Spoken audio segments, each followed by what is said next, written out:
भारतीय परिरक्षण समिति and Vijaywada Parishad Vice President Mr. Ramakrishna, Virat Hindustan Sangham office bearers on the stage,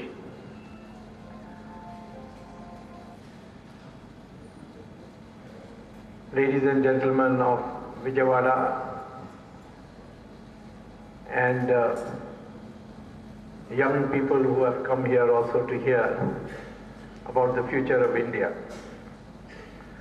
I can't speak in Telugu, but my father spoke fluent Telugu, and my son-in-law is from Visakhapatnam, so he also speaks fluent Telugu. And my village, everybody speaks Telugu in Tamil Nadu, in Madurai. Because my great-great-great-great-grandfather was the Prime Minister of Tirumala Nayaka dynasty, and therefore they were from Andhra, and I think the time has come for me to learn Telugu also.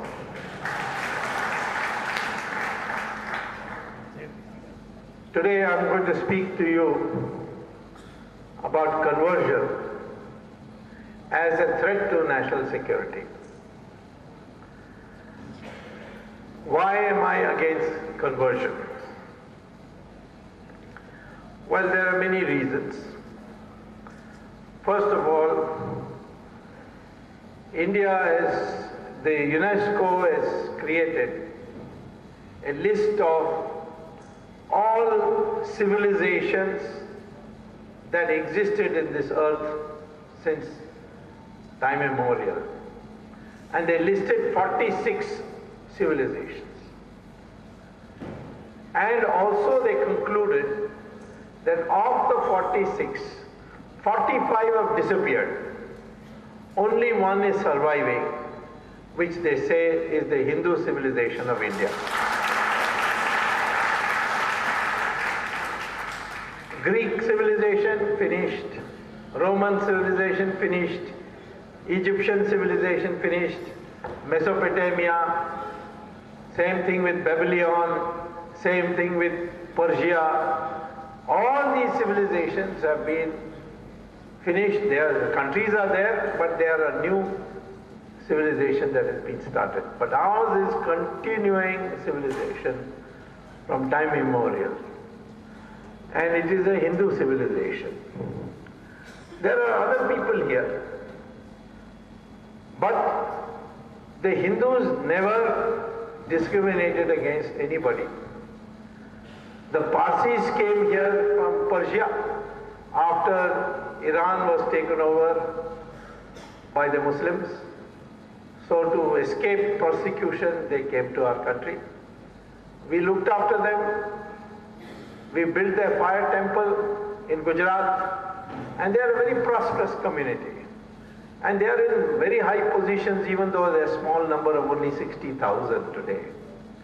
The former Chief Justice of Supreme Court, Kapadia, was a Parsi. Our former Commander-in-Chief of the Indian Army, Manik Shah, was a Parsi. Our former Attorney General, Soli Sorabji, Parsi.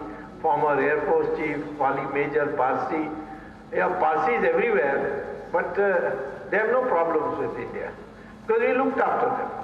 When the British left India, they asked the Parsis, you are a small community, you may feel insecure, so we'll give you some reservations. So they said, for 1,000 years, we Parsis have been looked after by Hindus. Who are you, British? You better go. We are safe with the Hindus. The Jews were persecuted everywhere in the world. They came to India. We settled them in Cochin, we settled them in Bombay, built their synagogues. They lived in complete peace in our country. And when Israel was founded, many Jews went back.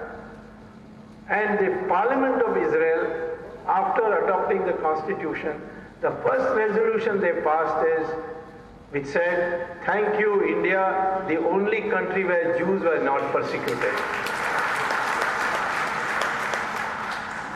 So this civilization is a glorious civilization. We have given mathematics to the world, we have given science to the world, we have given surgery to the world, we have given medicines to the world.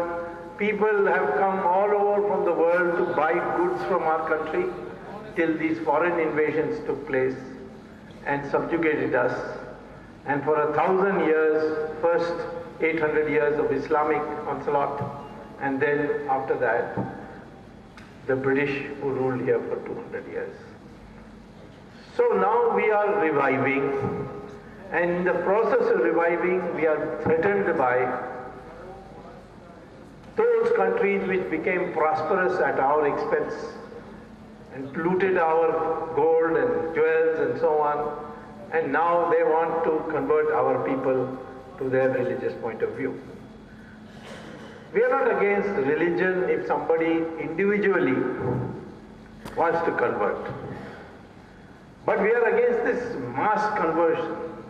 We are against this induced conversion, this bribery conversion, this forcible conversion, all these techniques which are used where the person is not convinced, but because of certain circumstances is forced to convert. This we cannot accept. It is wrong to say that just because you converted, therefore your culture must change. Mahatma Gandhi had observed why he is against conversion. Mahatma Gandhi has written in his magazine Harijan several times, why am I against conversion? He says because the Britisher, he was talking about the conversion to Christianity, they come here, they make us change our clothes, they even make us change our eating habits, then we will have to use fork and knife, we can't use our hand, and we have to wear their clothes. So he said, therefore they are changing our personality. In Indonesia, they became Muslim, but they did not change their culture. Today their airline is called Garuda Airlines. In India we say Air India, but there they say Garuda. In Jakarta, in the middle of the street, there is a big chariot with Krishna sitting giving Gita Upadesh to Arjuna. And their names are still Sanskrit names, they haven't changed it. And their currency note, 10,000 rupiah, they call it rupiah, 10,000 rupiah currency note has Ganesha's symbol in it. Now, can you imagine India Reserve Bank printing a 10,000 rupee note or 1,000 rupee note with Ganesha on it? There will be big halla pulla and say intolerance, and people will give their awards back and all this drama will take place. I was in an international conference, I met the Indonesian finance minister. I asked him, how did you put Ganesha in your currency? He said in 1997, the rupiah was falling in value vis-a-vis the dollar in a big way. And we didn't know what to do. We tried everything, nothing worked. So finally somebody told us from Bali that if you put Ganesha in your currency note, the fall will stop. So he said we tried everything, nothing worked, so he said let's try this. They put Ganesha and it stopped. After that the currency is stable. So, therefore, they say this is our culture, original culture. Our religion may change, but culture doesn't. But today the conversion is to change your culture also and to discontinue our civilization. And that is why I am opposing this, this conversion thing. And so we have to now look at it from the point of view of why conversion is bad. First of all, today we are secular and we are democratic. Tomorrow we become a Muslim majority country, will we be secular and democratic?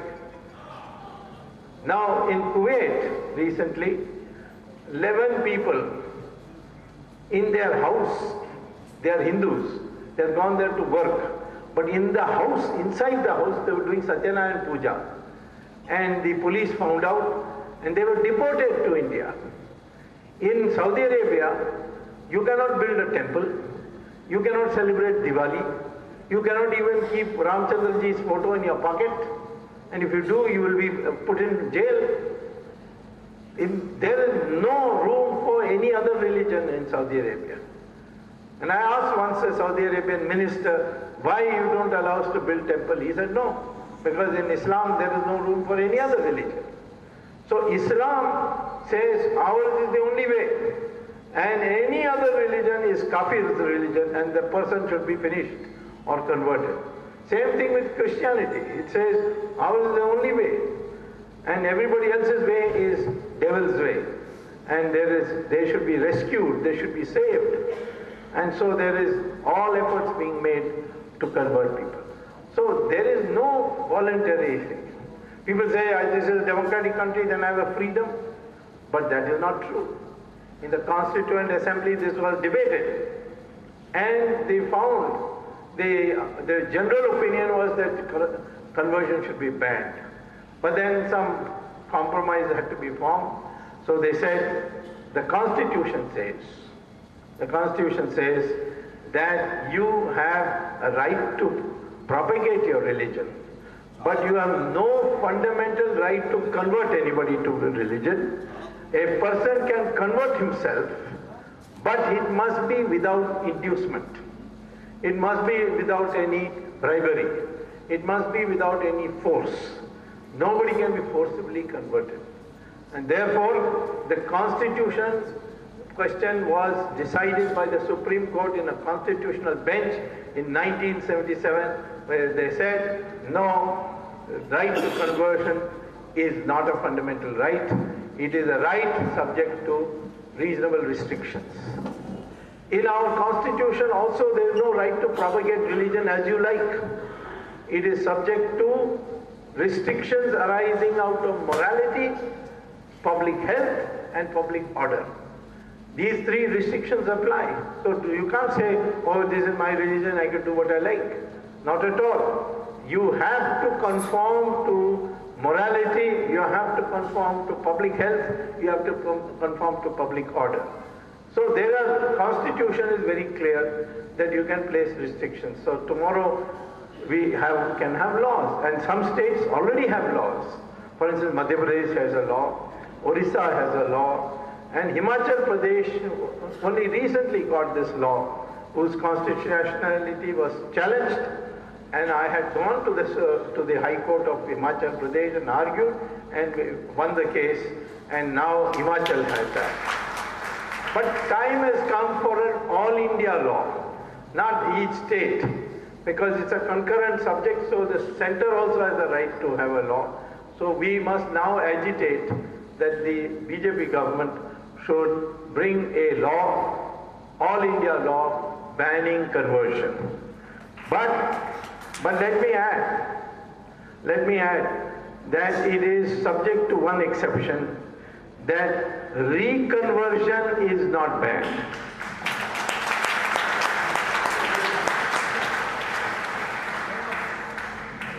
Conversion is subject to restrictions, but reconversion is not subject to restrictions. Why do I say that? Recently I was reading an article in the Cambridge University Journal of Genetics, and it said that we did a test of DNA to see if this Aryan-Dravidian theory is true or false, that there are two communities. Even recently one Karnataka leader, who is leader of the Congress party in the Lok Sabha, called Kharge, he said that we are Dravidians and you all are Aryans. You came from Khyber Pass, from abroad. So everybody was stunned, what is he saying? Then I said somebody should have asked him, what about Sonia Gandhi? Did she come from Tamil Nadu? Now, this is what the British have built into your brain, that we are two communities. First it was all Dravidians, then the Aryans came, drove them down south. Where is this Aryan word in our scripture? It is not there. Arya is there. Arya means cultured person. It doesn't mean anything. Dravid is a sandhi of two words, Tra and which Adi Shankara used to describe South India. So there is no question that it has got nothing to do with race. But Karunanidhi one day told me that you see, Dravid is all us Tamilians and Brahmins are Aryans.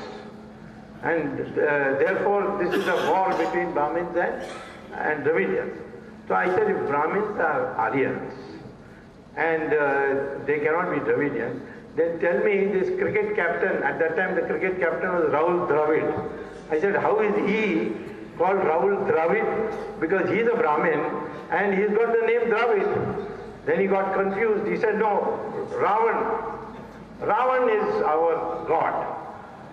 Rama is a villain. Ravan is our god. So I said, Ravan is your god. Ravan was born near Delhi in a village called Basrak in Noida.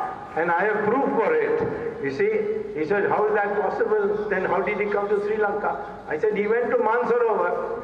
In Kailash, he did tapas. Lord Shiva gave him a boon. So he came down to, then after getting this boon, he looked around, which is the most beautiful place around in this area. And he said, Sri Lanka, because Kuber had made Sri Lanka into a beautiful place.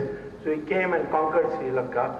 And that's how Ravan became the king of Sri Lanka. So after that he stopped talking about Ravan. Now he doesn't do Ravan Leela. But he's still against Rama. He doesn't like Rama. When I was fighting in the Supreme Court to save Ram Setu, he got very angry when he held a press conference.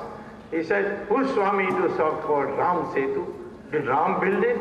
Is he an engineer? Which engineering college he went to? I want to know. That you call it Ram Setu. Next day he fell sick.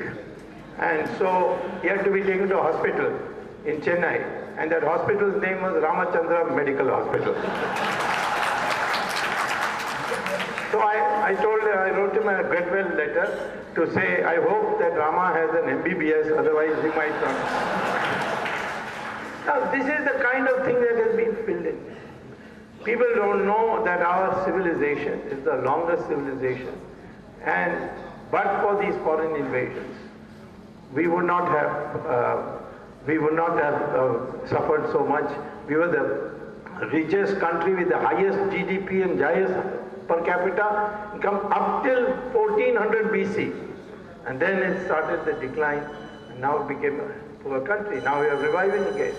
But see our people, how loyal they were to the Hindu religion, that I didn't realize it myself till a Saudi Arabian student of mine, when I was teaching at Harvard, he asked me a question, that in my university people want me to ask you a question, he said.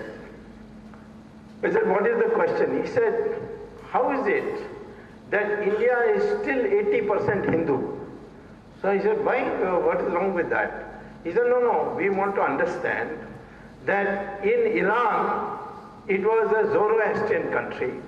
The Muslims went and conquered it, and in 15 years they made Iran into a 100% Muslim country. By all the usual techniques they did, butchering, killing, forcing people to convert, etc. Then in 15 years, Iran became from Zoroastrian to Muslim. Then similarly in the neighborhood of Iran, there was Mesopotamia, Babylon. They together today are called Iraq. And in 17 years they converted Iraq into 100% Muslim. Then they went to Egypt, where the pharaohs were ruling. They finished them and took it over. And in 21 years they made Egypt into a 100% Muslim country. And then the Christians went to Europe. In 50 years they made Europe 100% Christian. But in India, 800 years of Muslim rule, 200 years of Christian rule, and you're still 80%. What is the secret? The secret is that we fought everywhere. All the kings, sometime or the other, fought. The Andhra kings, and the Rajasthani kings, and the Maharashtrian kings, and the Gujarati kings came together once in the early 700, when Umar of the Caliphate, Umar came and sent his army here to conquer India. He announced also, I'm sending my army to conquer India. He had conquered Europe. He had gone right up to France. And he had conquered Spain. And then he said, I will conquer India. He came here and he got a beating from us. And therefore, after that, Caliphate collapsed. Now a new Caliphate is coming. And this time that war is going to come between us and the Caliphate. I don't think that if that war comes, there will be any Islam left in the whole world after this war. Because that's the most dangerous enemy, and they have made the whole world against Islam today. You may say that they are not real Muslim and all, but they are propagating Islam. They are converting people to Islam. And therefore, if there is a war, it is going to be a terrible war, but we should be ready for it. Now, I am saying, therefore, we are a country, we have a tradition, we are a democratic country today. We are a secular country today because we are majority Hindu. If we were not majority Hindu, what will happen, what is happening in Kashmir will happen to the minorities. 500,000 Hindus have been driven out of Kashmir, Kashmiri Pandits, they are called. They have driven out, they are in refugee camps, they are in miserable conditions even today. And nobody talks about it. If Muslims had been driven out, United Nations, Human Rights Council, this thing, everybody would have come here. And there would have been demonstration, intolerance and all that. But 500,000 Kashmiri Pandits have been driven out of Kashmir and not a word internationally. Because the Kashmir Valley is a majority Muslim area. Similarly, you go to Kerala. In Kerala, Malappuram, they are so scared that the Hindus, poor people, the Muslims don't let them do anything. They don't let them sell their property. You can't, in Malappuram district of Kerala, you cannot, a Hindu cannot sell his property to another Hindu. He has to sell it to a Muslim. Now, this is against the constitution, but there is no constitution there. One day, the Hindus came to me and said, will you please address a meeting in Malappuram? I said, I'll be happy to come. But what is the difficulty? He said, well, so far we have not been able to hold a public meeting for the last 20 years because the local municipality doesn't give us permission. So I said, how will they give me permission if they have not given you for 20 years? He said, they say that if Swamy comes then and we don't give him permission, he'll go to Supreme Court and get an order and come. So we'll allow him. We'll bear with it. Now, this is the state of Hindus in that district. Why district? Town Panchayat in Vellore, in Tamil Nadu. A small town Panchayat. Their local body's election took place and Muslims came in majority because they're 75%. And once they came in majority, they told the Hindus, who are all Dalits there, all the Hindu population of that area is Dalits. And they were cultivating betel leaves, these pan leaves. And they told them, nothing for you unless you convert. And for 20 years they refused to convert, these Dalits. And finally, through the Vishnu Parishad, they came to me and I couldn't believe it. I said, I can't believe this. He said, no, it is happening, you please come and see. I went there. And when I went there, I saw that all the Muslim areas of that town Panchayat fully developed. Got roads, garbage cleaned, the school buildings are new, all that. But the Hindu part, where the Dalits live, all the roads are got potholes, there's no garbage collected. It is in a mess because they didn't allow a penny to be spent. So I moved the High Court of Madras and got an order, and only after that the funds were made available. This is the position. This is happening in a country where 80% Hindu. But wherever they are in pockets, you go to Assam, same thing. In many districts, this is the same position. Hindus live in fear. Look what's happening in Bangladesh. In 1947, after partition, we were 32%, Hindus were 32% of Bangladesh. And today, how many are? 7%. In Pakistan, whatever is left of Pakistan, there was once Bangladesh and Pakistan were one country. And now they have broken up because of that war in 1971. So strictly speaking, they should call, instead of Pakistan, they should call themselves Pakistan, what is left over, Baki, you see. So this Pakistan, we had 15% Hindus at the time of 47. And today it is not even 1%. And even that 1% is so brutally treated there that people have to come running here. And so, and then they come here, they infiltrate here, they create Muslim majority districts, they want to change the culture of this country. Now these are some things which are happening. Now as a process, people, if you don't stand up for them, they will be forced to convert. According to genetics, their DNA is the same, Muslim DNA is the same as the Hindu DNA, which means what? They're all converts. There may have been a few who came from Arab countries, but most of the Hindu Muslims in this country are former Hindus. And that's why I say to the Muslims, why don't you accept that your ancestors are Hindus, then we can say you both of us belong to the same country. If you say you are descendants of Gori and Ghazni, then of course, we will naturally take it amiss. So I am saying, therefore, conversion and reducing the population of Hindus will mean democracy will also go and secularism will also go. Because in no country of the world where Muslims are in majority, there is democracy and there is secularism. Can you name one country? Saudi Arabia? No. Qatar? No. Yemen? No. Bahrain? No. Which country? Pakistan? Pakistan is a joke. It's not that democracy the leaders don't have. And I don't think this Pakistan is going to last very long. It's going to become 4 more countries now. Baluchi separately, Sindh separately, and so on. But their civil servants, there is civil society, that is their prime minister has no voice at all. It is the military, ISI and Taliban. They are the ones who are deciding it. So therefore, in this context, I say that we cannot afford our country to become a Hindu minority. We have to ensure that it remains a large majority. And this is because we want to preserve our heritage and we want to maintain our culture. Now, for that we require uniform civil code. Now, uniform civil code is there in the Constitution. It's Article 44. It is written there, it's a directive principle that all government policies will adopt this. Supreme Court has 5 times said, when are you going to have uniform civil code? And now they've given the government a warning, saying that come and file an affidavit and tell us.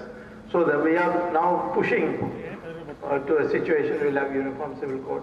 Why the Muslims are objecting to uniform civil code? They say, no, we got Sharia. And we have to follow Sharia. How can we follow your secular law? All right, in that case, why you follow your uniform criminal code in our country? We have IPC, which is applicable to everybody. Now, if we put Sharia for Muslims in criminal law, then if somebody robs, we have to cut his hand off, or we have to stone him to death, or something. These are the prescribed punishments. But instead of that, we have got a uniform civil code. That's one. Second, in many countries, Muslims have accepted uniform civil code. For instance, in Australia there is uniform civil code. One imam had once made a statement saying, I will not accept the uniform civil code, I want Sharia. So the Australian Prime Minister said, if you want Sharia, you go and find another country. In Australia, you will only have uniform civil code. And next day, all Muslim organizations passed a resolution, sent it to the Prime Minister. No, we want to stay in Australia. This Imam is an idiot. He doesn't represent us. We are happy with uniform civil code. In America also they have uniform civil code. They accept it there, but they don't accept it here. Why? Because American majority, Australian majority says, you want to stay here, you have to accept one law. And we have not come to that position yet, The day we say clearly, you want to stay in India, you have to accept Uniform Civil Code, I am telling you all Muslims will say, we are ready to accept. At least 50% will immediately accept. Which 50%? They are women. Already they are giving us petitions saying we don't want all this talaq and SMS talaq and all that. We want Uniform Civil Code. We must bring Uniform Civil Code to ensure that the country's population demography doesn't change. We must remain not below 80%. We are 80%, we have declined from 84% now to 80%, but we should not decline any further. That doesn't mean that Hindus should produce more children. No, I am not in favor of that. Because that is a decision a woman has to make, and she has to work. You can't go on having them producing children. So therefore, Uniform Civil Code. Gender equality. Women should have equal rights to men. And in our country, our tradition has been women have had always the respect of equality. Once I was talking to a friend of mine, and he said, how do you prove this? I said, see, in Brahma's cabinet, Brahma was the Prime Minister. Shiva and Vishnu were Deputy Prime Ministers. But all the important portfolios was with women. Finance with Lakshmi, defense with Parvati, and education with Saraswati. And male gods had nothing. So my friend said, no, the male god got one. Said, what? Information broadcasting for Narad Muni. It's a fact.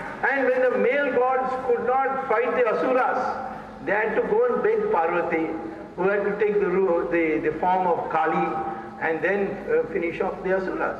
So that was our tradition.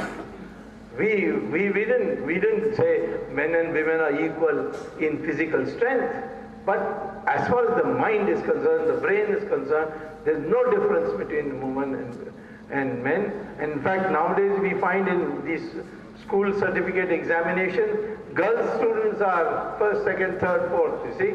The boys are falling behind. So therefore that must be also brought. But they don't agree to that. The Islamic law says that in a court of law, one man witness is equal to two women witnesses. And in inheritance, women get only 1/6 that of the boy. There's no equality there. So therefore, we can't accept that. And therefore, we must retain the majority of Hindus, and that can only be done if we do not allow this kind of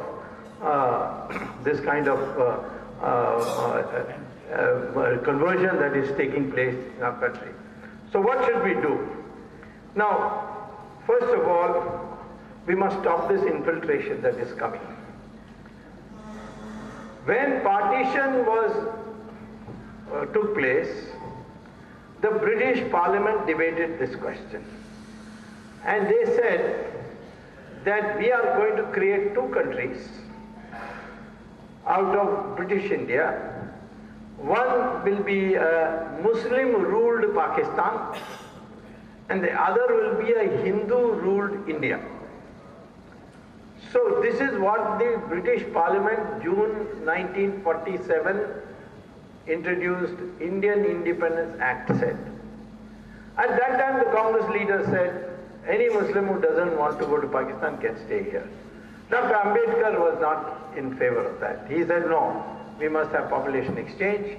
Now the law passed by the British Parliament is that Pakistan should be Muslim and India should be Hindu, and therefore it should be done. But no, this was not agreed to by the then Congress leaders. So we allowed those Muslims who want to stay, those Muslims who wanted to stay. So we explained to the British that those Muslims who are willing to stay with Hindus, because the British said Muslims don't want to stay with Hindus. Therefore we have to create two countries. And we have to give Muslims one country, and then Hindus can have another country. And at that time we explained to them that those Muslims who want to stay with Hindus, they can stay here. And those Muslims who don't want to stay with Hindus, they can leave. That was the agreement. But after partition, now Muslims are coming back to India to stay with Hindus. They are coming from Bangladesh. Bangladesh was also part of Pakistan once upon a time. Now it is a separate country. So after 1971, now they are all coming into India. That means they want to stay in India. But the partition was based on the population ratio. That Muslim population is so much here, so in Pakistan or Bangladesh, and Hindu population is in majority, so this is part of India. This was the principle. Now they have come back here, then we have to tell Bangladesh, you take back your people. We can't push them out because they go, they'll come back and bribe our PSF at the border and come back again. Because they want to come here because their things are much better here, and furthermore they've got other activities that they are being, mullahs are forcing them to come here. So we should tell Bangladesh government, we gave you land for keeping those Muslims who didn't want to live with Hindus. Now they are coming back and living with us. 1/3 of Bangladesh is coming to India. So you give us 1/3 of your territory back to us. And in fact, it's easy to demarcate 1/3 because from Khulna to Sylhet, if you draw a line, then all the territory above till the Sikkim border, you will get, it will be 1/3 of Bangladesh. And it will be very good for us security-wise also, because right now all our military to go to Assam has to go up in Bengal, and then right at the small portion which is called Chicken Neck, then they have to come down to Assam. It's security-wise not a very helpful situation because there is China above and Bangladesh below. So we have to tell, or you take your people back. Otherwise this problem can't be solved.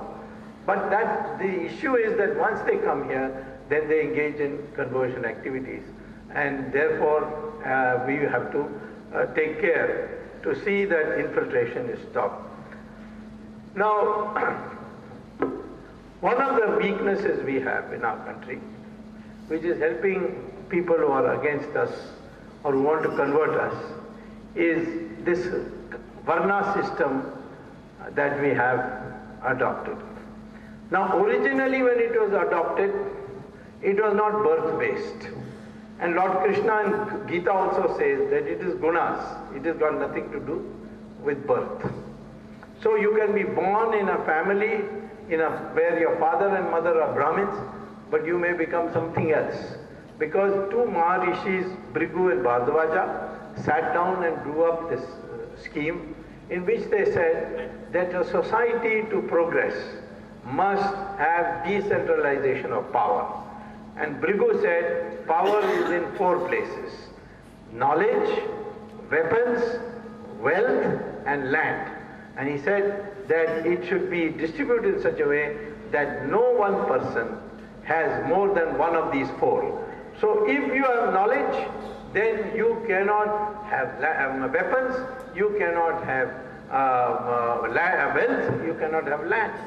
So Brahmins came out of that. They were only devoted to learning.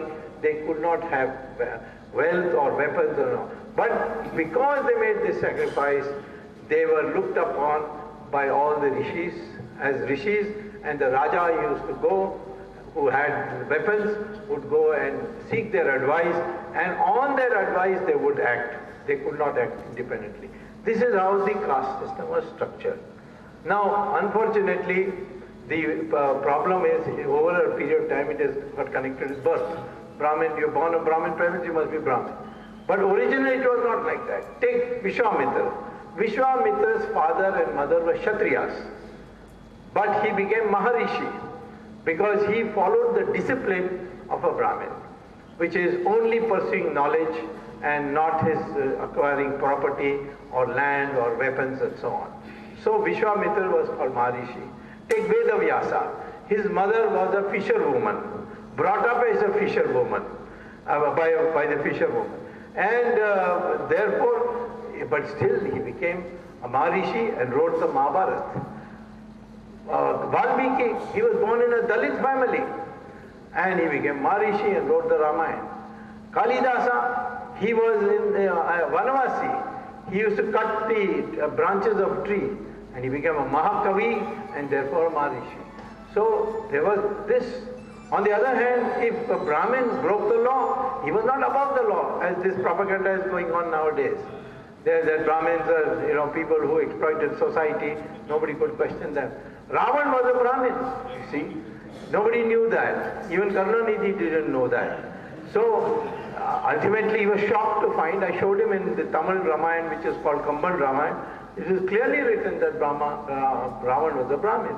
His father was a great sage, Pulyasta sage, you see. So, but he committed an offense.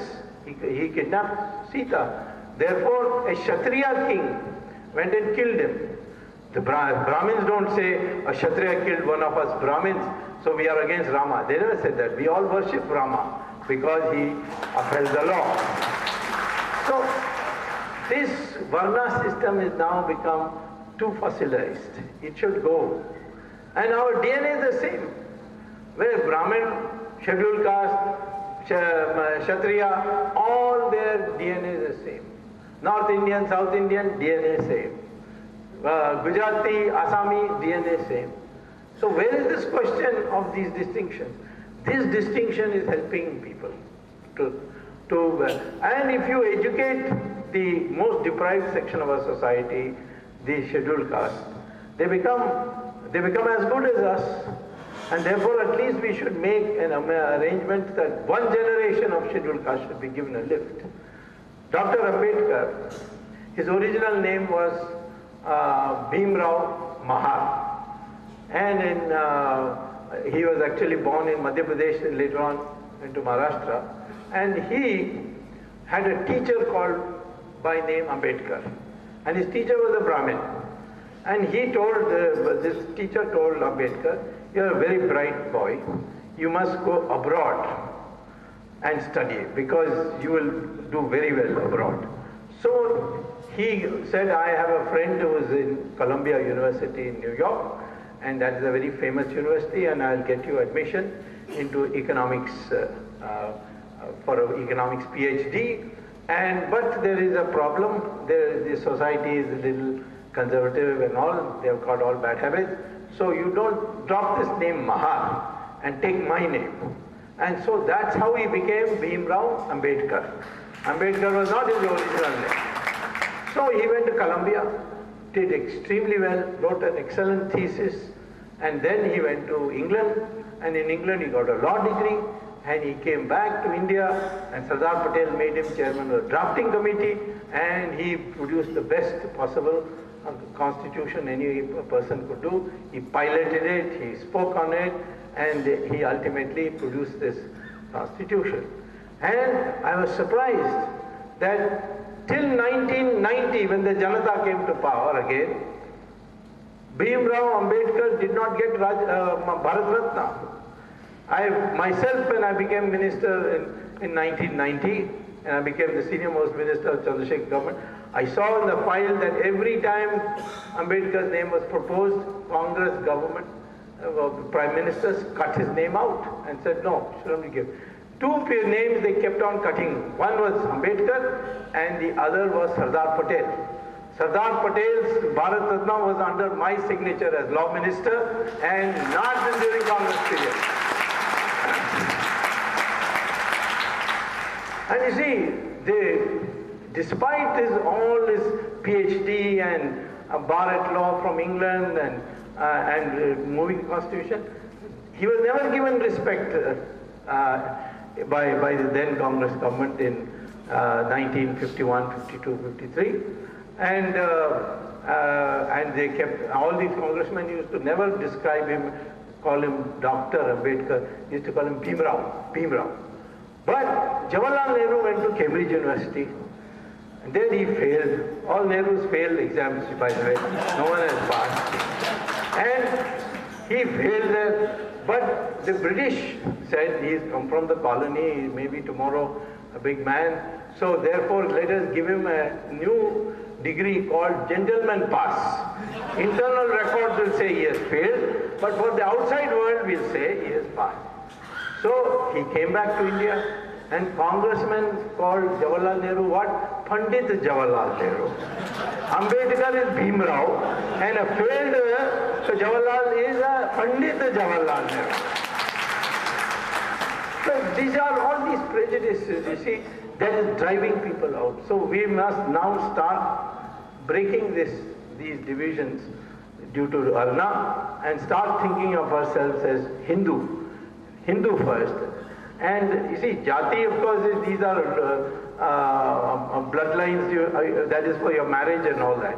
But this Varna system should be now destroyed over a period of time, and we must, later on we can revive it as a discipline, Brahmin discipline. If you follow the discipline of a Brahmin, you are a Brahmin. If you follow the discipline of a Kshatriya, you are a Kshatriya. That way you can have it later. But as today, we must have a mind that we are Hindus, and we should vote for the interest of Hindus and see that it is protected.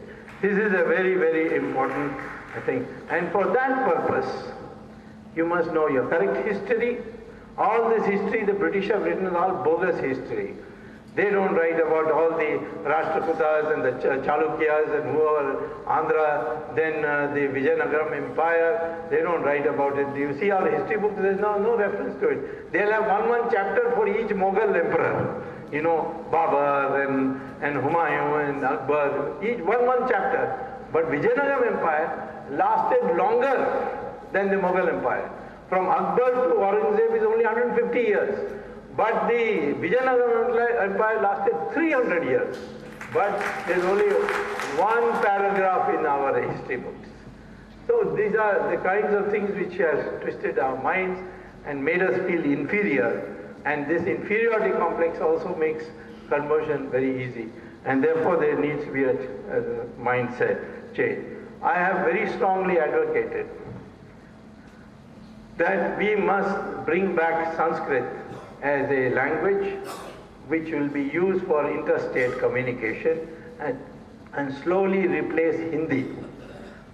Already under the Constitution it says Hindi must use increasingly Sanskrit vocabulary, because Sanskrit vocabulary is all in all the Indian languages. In Malayalam it is 90%, 80% is Sanskrit words. In Karnataka it is 65, Kannada it is 65%, in Bengali it is 85%, in Gujarati it is 60%. You know, all Indian languages have. Even Tamil has 40% Sanskrit words. Even on this I had a quarrel with Karnanidhi. He said, no, Tamil is a separate language, it is older than Sanskrit and all that. I said, but 40% of the words, if you look at the dictionary and start counting the words, say take an English Tamil dictionary and then you look at the Tamil words, you'll see 40% are. He said, no, not person. I said, your own name Karnanidhi is Sanskrit. How can you say no?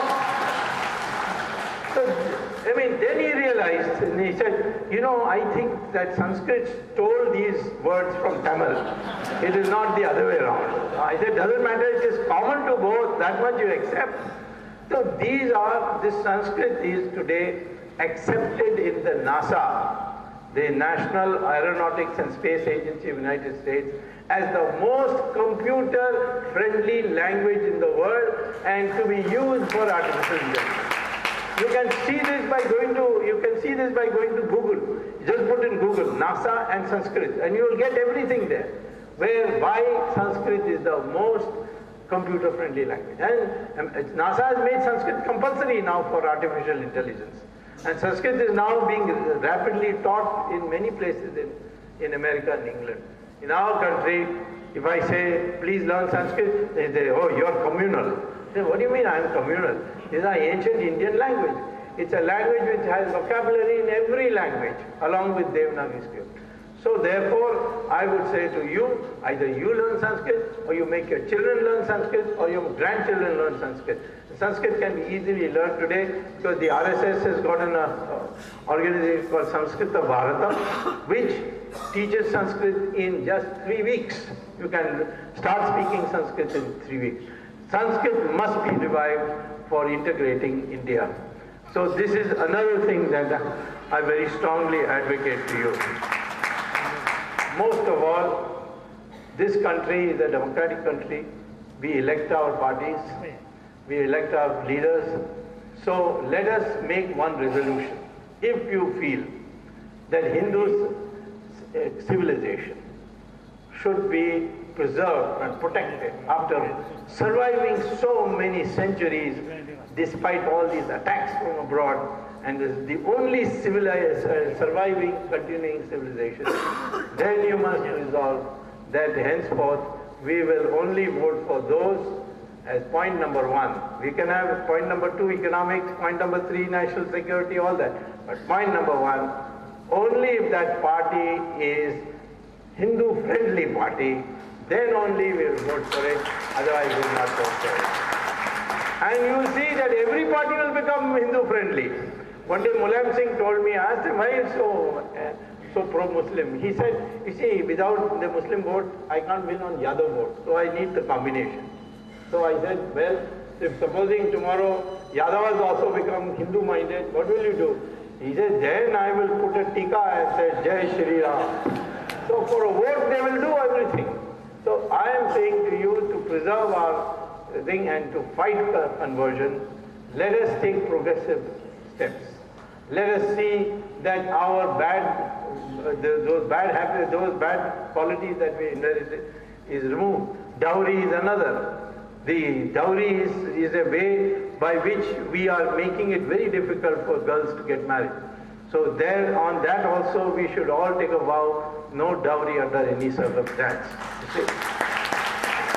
So conversion is bad, but the power is in our hands. The difference between a Hindu and a Muslim today is Muslim mind is clear, but the Hindu mind is confused. You see, we are like Arjuna in the middle of Kurukshetra saying, why should I fight? They are my brothers. What is the point in killing them? And to Krishna to explain to him why it is his duty to fight. And ultimately, he did fight and win. This way, we Hindus have this problem that we are all the time confused. Is this good or bad? This may go like this, it may go like that. Forget it. The one principle is this civilization must be protected, and the only way to protect it is we create unity amongst ourselves. That is the main message today, even all the sants and sannyasis are spreading, and I urge you that whatever else may be your differences, but when it comes to the concept of unity of Hindu, all of us let us stand together. Thank you very much.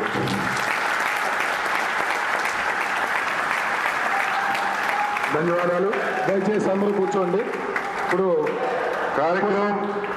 కార్యక్రమం సమానండి. ఇంతకంటే lively session question answer session ఉంటుంది. స్వామి గారు question hour అందరూ కూర్చోండి. Question answers ఉంటాయి. దయచేసి అందరూ కూర్చోవలసిందిగా కోరుచున్నాం. ఇప్పుడు గౌరవనీయులు శ్రీ సిబిఆర్ ప్రసాద్ గారిని వేదిక మీదకి సాదరంగా ఆహ్వానిస్తున్నాం. అట్లాగే భారతీయ జనతా పార్టీ రాష్ట్ర ప్రధాన కార్యదర్శి శ్రీ జమ్ముల శ్యామ్ కిషోర్ గారిని కూడా వేదిక మీదకి ఆహ్వానిస్తున్నాం. అట్లాగే మాజీ శాసనసభ్యులు దాదా సాంబయ్య గారిని కూడా